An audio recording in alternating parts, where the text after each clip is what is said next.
जय श्री राधे, जय श्री कृष्ण। मंदिर श्री बंसी वाले महात्मा यूट्यूब चैनल की ओर से हम आप सभी भक्तों का हार्दिक अभिनंदन करते हैं। आज हम आपको सुनाने जा रहे हैं श्रीमद् भागवत महापुराण के 5वें स्कंद के 19वें अध्याय की परम पावन कथा। इस अध्याय का नाम है महाराज परीक्षित से श्री सुखदेव जी महाराज द्वारा शेष खंडों का वर्णन करना। बोल श्री राधा कृष्ण भगवान की जय। बोल श्रीमद् भागवत महापुराण की जय। पिछले अध्याय की कथा में आपने भगवान श्री नरसिंह जी तथा प्रहलाद जी महाराज की कथा सुनी थी। अब उससे आगे की कथा श्री सुखदेव जी महाराज कहने लगे हैं कि हे राजा परीक्षित, किम पुरुष खंड में श्री रामचंद्र जी भगवान विराजमान रहते हैं और हनुमान जी मंत्रों द्वारा उनकी स्तुति और पूजा करते हुए कहते हैं कि हे भगवान, आपने केवल सांसारिक प्राणियों को शुभ मार्ग दिखलाने और कृतार्थ करने के हेतु मनुष्य का शरीर धारण किया था। रावण आदि राक्षसों का वध करने के लिए आपने अवतार नहीं लिया था। आप चाहते तो स्वयं अपनी इच्छा से राक्षसों का एक पल में संहार कर देते, लेकिन आपने अपने भक्तों को अपनी लीलाओं का गुणगान करने का अवसर देने के लिए अवतार लिया था। आपने वन में जो सीता जी के विरह में विलाप किया था, वह आपने संसारी प्राणियों को यह दिखलाया था कि जब मेरे जैसे परब्रह्म आदि पुरुष को गृहस्थ आश्रम में ऐसा दुख प्राप्त हुआ है, तो संसार में जितने प्राणी हैं उन सबको भी स्त्री पुत्र आदि गृहस्थ आश्रम में अवश्य ही दुख प्राप्त होगा। हे प्रभु, आपने मनुष्य अवतार इसलिए धारण किया था कि आपकी शरण में आने वाला ऐसे सुंदर स्वरूप को छोड़कर अन्य देवताओं की आराधना क्यों करेगा। भगवान ने भरत खंड में यह सोचकर श्री नर नारायण का अवतार धारण किया था कि इस खंड के मनुष्य कलयुग में जप तप आदि साधन नहीं कर सकेंगे, क्योंकि उनकी आयु बहुत कम रह जाएगी। अतः मैं तपस्वी रूप धारण कर बद्रिकाश्रम में जाकर बैठ जाऊं। इससे जो कोई मेरा दर्शन प्राप्त करेगा, उसको मैं अपनी तपस्या करने का फल देकर पवित्र करके मोक्ष पद दे दिया करूंगा। अतः इससे वे अभी तक नर नारायण के रूप में बद्रिकाश्रम में विराजमान होकर तपस्या कर रहे हैं। वहां देवऋषि नारद जी सांख्य योग द्वारा मंत्र पढ़कर पूजा और स्तुति करते हुए कहते हैं कि हे दीन बंधु, समस्त संसार के उत्पन्न पालन और संहार करता आप ही हैं। सातों द्वीपों में भरत खंड अत्यंत पवित्र तथा मध्य देश है। इस खंड में जो प्राणी जैसा कर्म करते हैं, उन्हें दूसरे लोक में पहुंचकर वैसा ही फल भोगना पड़ता है। अतः इस कर्म भूमि भरत खंड में किया हुआ धर्म अधर्म खेती के समान बढ़ता है। भरत खंड के अलावा अन्य जो 8 खंड हैं, वहां सदैव त्रेता युग के समान समय रहता है। वहां पर कलयुग का प्रवेश होना कठिन है। वहां के निवासी सदा देवताओं की भांति स्त्रियों के साथ भोग विलास करते रहते हैं। उनको वहां सदैव बसंत ऋतु और इंद्रलोक के समान सुखों का अनुभव होता रहता है। दुखों का तो वहां पर नाम भी नहीं है। चारों वर्णों को विचार कर अन्य खंडों के लोग इतने खुश होते हुए भी भरत खंड के लोगों के भाग्य की प्रशंसा करते हैं। भरत खंड के प्राणी श्री नारायण भगवान का थोड़ा सा भजन और ध्यान करने मात्र से ही इस पार भव सागर से पार हो जाते हैं। अन्य दूसरे खंडों तथा द्वीपों में ये बात नहीं पाई जाती है। आपने प्राणियों पर बहुत ही कृपा करके इस खंड में अवतार धारण किया है। फिर भी कलयुग के मनुष्य कपट, आलस्य और अहंकार में लिप्त रहेंगे। वो आपकी भक्ति नहीं कर पाएंगे। इसके पश्चात की कथा का वर्णन करते हुए श्री सुखदेव जी महाराज कहने लगे हैं कि हे राजा परीक्षित, जब देवता लोग स्वर्ग से अपने अपने पुष्पक विमानों में विराजमान होकर मंदराचल पर्वत पर विहार करने को आते हैं। उस समय वो भरतखंड के निवासियों को देखकर अपने आप को तुच्छ समझते हुए ये कहते हैं कि हम लोगों को ऐसे भाग्य कहाँ हैं जो हम इस पद को प्राप्त कर सकें। अतः हे राजन, जिसने भरतखंड में मनुष्य शरीर पाकर भी अपना जीवन सांसारिक मोह माया में बिता दिया और भगवान का स्मरण नहीं किया, उसका संसार में जन्म लेना व्यर्थ ही समझना चाहिए। इसीलिए देवता लोग यह कहते हैं कि भरतखंड के प्राणियों ने पूर्व जन्म में ऐसा कौन कौन सा पुण्य किया है कि जिसके फल स्वरूप इन्होंने भरतखंड में जन्म पाया है। वहां भगवान का भजन और स्मरण मात्र करने से ही प्राणी शीघ्र ही मुक्ति को प्राप्त कर सकता है। बड़ी सुंदर कथा का वर्णन श्री सुखदेव जी महाराज जी ने आज किया है।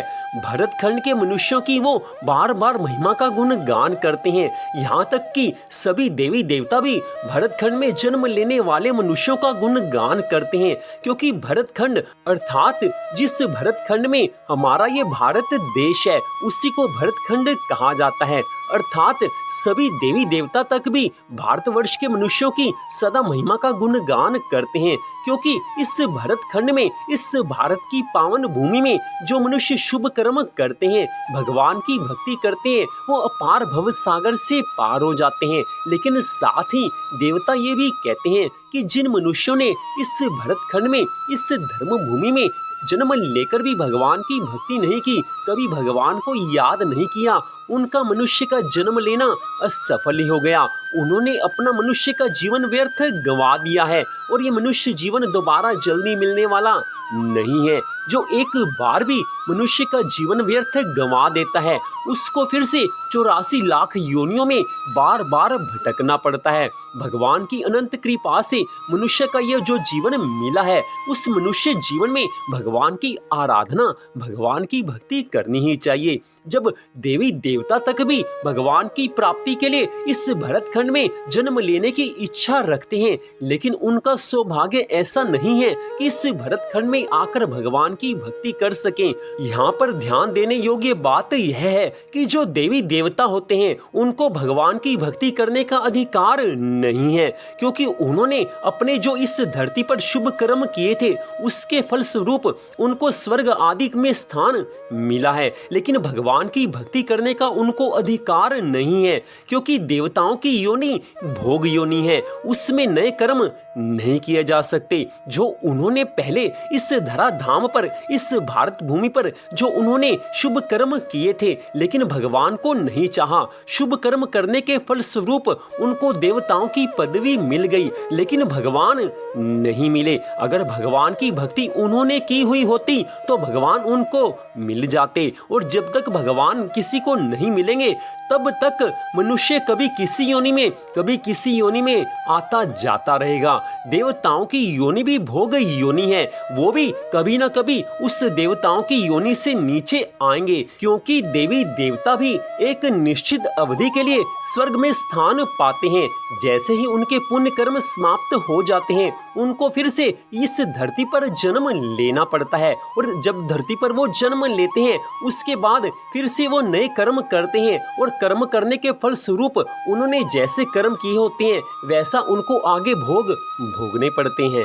तो श्रीमद् भागवत महापुराण की इस कथा के प्रसंग के अनुसार अगर इस भारतवर्ष में हमारा जन्म हुआ है तो हमारे लिए ये सुनहरी मौका है कि इस मनुष्य जीवन में हम भगवान की अनन्य भक्ति करें और भगवान को प्रसन्न कर लें, ताकि भगवान प्रसन्न होकर हमें इस जीवन में सब कुछ तो दे ही दे, लेकिन अंत समय में हमें अपना धाम, अपना वैकुंठ धाम हमें प्रदान कर दें। क्योंकि भगवान तो सब कुछ कर सकते हैं, लेकिन मनुष्य मात्र अपने मन में केवल यही सोचता है कि संसार के सुखों के लिए भगवान की भक्ति करनी है। हमारे मन में केवल एक यही बात होती है कि हमें धन कैसे मिले, संसार के सुख हमें कैसे मिले। पैसे और परिवार के लिए, कारोबार के लिए एक इंसान सदा भटकता रहता है। सारा दिन हमारा इसी चिंता में निकल जाता है कि हमारे पास पैसा कैसे बढ़े, हमारा परिवार कैसे सुखी रहे, हमारा व्यापार कैसे आगे बढ़े, हम आगे कैसे बढ़े, संसार में हम आगे कैसे बढ़े। लेकिन हम कभी ये नहीं सोचते कि भगवान की भक्ति अभी तक सच्चे दिल से नहीं की है। अब हम कब भगवान की भक्ति करना आरंभ करेंगे, कब ठाकुर जी की कृपा होगी कि जिससे हमारा मन भगवान की भक्ति में लग सकेगा। ठाकुर जी कब हमारे ऊपर कृपा करेंगे। किसी के मन में ये भाव आते नहीं हैं, और यदा कदा कभी मन में ये भाव आ भी जाएं तो केवल कुछ समय के लिए भाव रहता है। लेकिन भगवान की भक्ति तो निरंतर करने की चीज है। ऐसा नहीं है कि एक दिन भगवान की भक्ति कर ली और एक दिन छोड़ दिया। जिस प्रकार श्री गंगा माँ की धारा प्रतिदिन हर सेकंड हर पल बहती रहती है, कभी गंगा माँ की धारा एक क्षण के लिए भी नहीं रुकी है। निरंतर माँ गंगा बहती रहती हैं। मनुष्य का कल्याण करने के लिए माँ गंगा सदैव अविरल धारा से बहती रहती हैं। ठीक ऐसे ही निरंतर हमारा मन भगवान की भक्ति में लीन होगा, तभी जाकर भगवान प्रसन्न होंगे। भगवान प्रसन्न हो जाते हैं। भगवान अपने शुद्ध भक्तों को दर्शन देते हैं, अपने भक्तों के ऊपर कृपा करते हैं, अपने भक्तों को अपना गोलोक धाम, अपना गोलोक वृंदावन धाम, वैकुंठ धाम देते हैं। लेकिन इतनी आसानी से भी भगवान का धाम नहीं मिलता। भगवान की प्राप्ति के लिए, भगवान के धाम की प्राप्ति के लिए अपने जीवन को भगवान के चरणों में समर्पित करना पड़ता है। आसानी से मिल जाएं वो भगवान नहीं है, जो सच्ची श्रद्धा से मिल जाएं वो भगवान है। सच्ची श्रद्धा मन में होगी तो एक क्षण में भगवान की कृपा हो जाएगी। अन्यथा जो बनावटी दिखावटी आंसू हैं, दिखावटी भक्ति है, उससे भगवान जल्दी मिलने वाले नहीं हैं। दिखावटी भक्ति आहिस्ता आहिस्ता करके कभी असली में परिवर्तित होती है। जब असली भक्ति आरंभ होना शुरू होता है, उसके बाद भगवान की कृपा होती है। इसलिए मनुष्य मात्र का, हम सबका ये कर्तव्य है कि हम जितनी भक्ति करें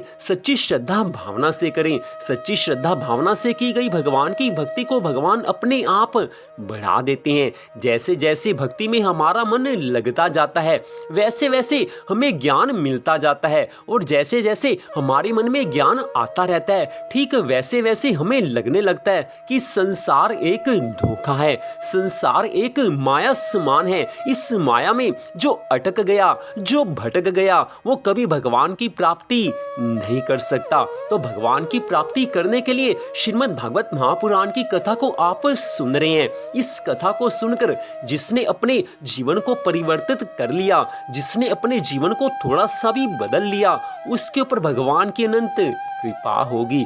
और श्री हरि भगवान विष्णु जी की कृपा प्राप्त करना ही, श्री राधा कृष्ण भगवान जी की कृपा को प्राप्त करना ही तो हमारे इस मनुष्य जीवन का एकमात्र लक्ष्य है। तो यहीं पर श्रीमद् भागवत महापुराण के 5वें स्कंद के 19वें अध्याय की कथा का विश्राम होता है। मंदिर श्री बंसी वाले महात्मा यूट्यूब चैनल की ओर से इस कथा को आपने सुना, आप सबका हार्दिक धन्यवाद। भगवान श्री राधा कृष्ण जी की अनंत कृपा सदा आप सब पर, आपके परिवार पर बनी रहे। भगवान की कृपा से आपके जीवन में सुख शांति और आनंद की सदा अमृत वर्षा होती रहे। इसी मंगल कामना के साथ जय श्री राधा रानी सरकार की, जय श्री कृष्ण भगवान की, जय श्रीमद् भागवत महापुराण की, जय श्री सुखदेव जी महाराज की, जय जय श्री राधे, जय जय श्री राधे, जय जय श्री राधे श्याम।